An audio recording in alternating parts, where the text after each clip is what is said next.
what plans exactly that you have for Nigerians. I'm Ruben Abati. I'm Tunde Abiola. You're welcome. Well, so let's kickstart the conversation by asking you about how you feel being a veteran, some people would say perpetual presidential aspirant, candidate, and you've been in this business since 1992. And here again, for 20 years, you are the presidential standard bearer for the PDP. How do you feel this time, and what gives you the confidence that this time around you will succeed? Thank you, Ruben, for this question. But maybe I may have to take you back to my political journey or political history.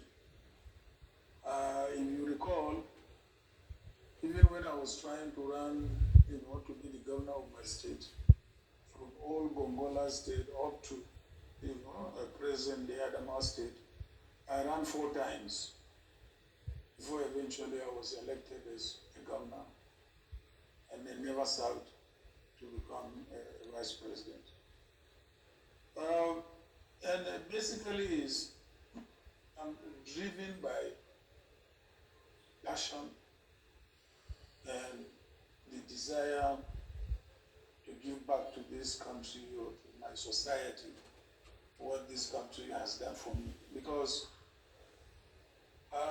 if I were to be born around this time, I don't think I would have been that fortunate, that lucky to become what I have become today. So I am more or less driven by the passion to give back to the society what this society or this country has done so much for me. So basically, this is it. So it is not a new thing, either in politics or even in history.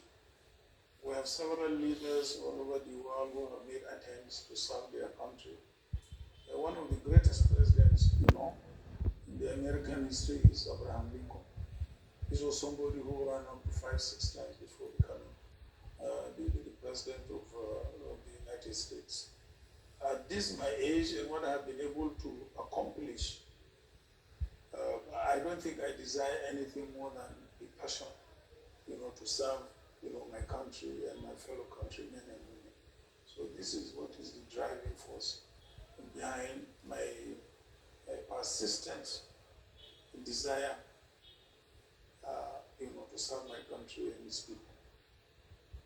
Some within even your party struggle to accept the idea of another northern president after what will be 8 years of a northern presidency under President Muhammadu Buhari. And this has found new expression, this resentment, when it was perceived that you rejected Governor Wike as your running mate, given that he's one of the bright hopes in the PDP. So why did you choose Governor Okowa as your running mate over Governor Wike? And how do you plan to unify your party so that Governor Wike and his supporters get behind your candidacy? Abiola, I also want you to recollect that I have contested this presidency a couple of times. And any time I lost, I did not try to blame anybody. I would first of all carry my grievances through the court law to the Supreme Court. Whatever the Supreme Court decides, I accept. And then I move on and I plan for the future. So first and foremost, I don't think that Governor Wike was not rejected. Nobody was rejected in the party.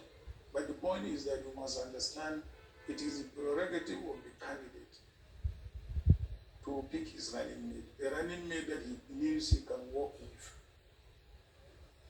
amicably and then also deliver, the policies of the party and also try to unify the country.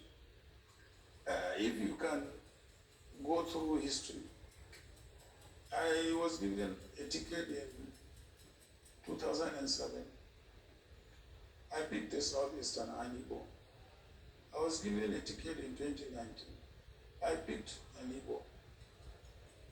And in 2022, I'm given a ticket, and I picked an Igbo man again. Consecutively, this is just to show you my desire to unify the country.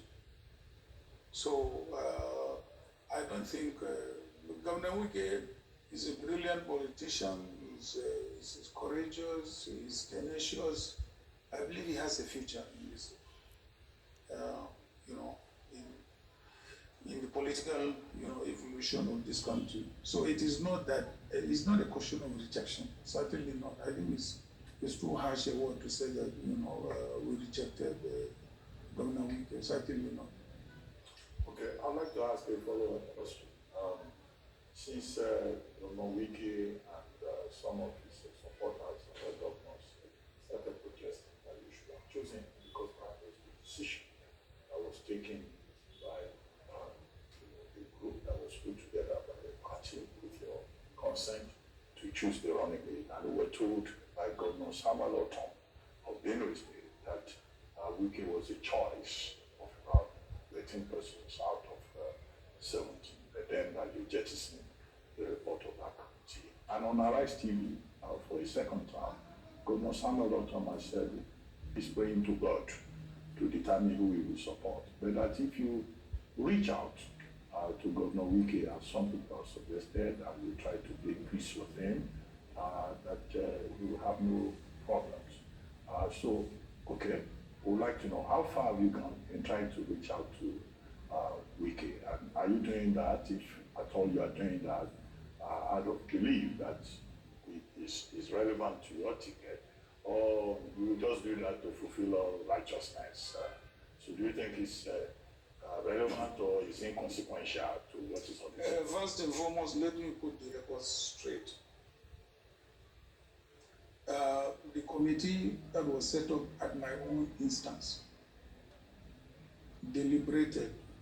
There was no vote, and they recommended 3 names because they knew that it was my prerogative to pick any one of the 3. So there was actually no vote. It's not true.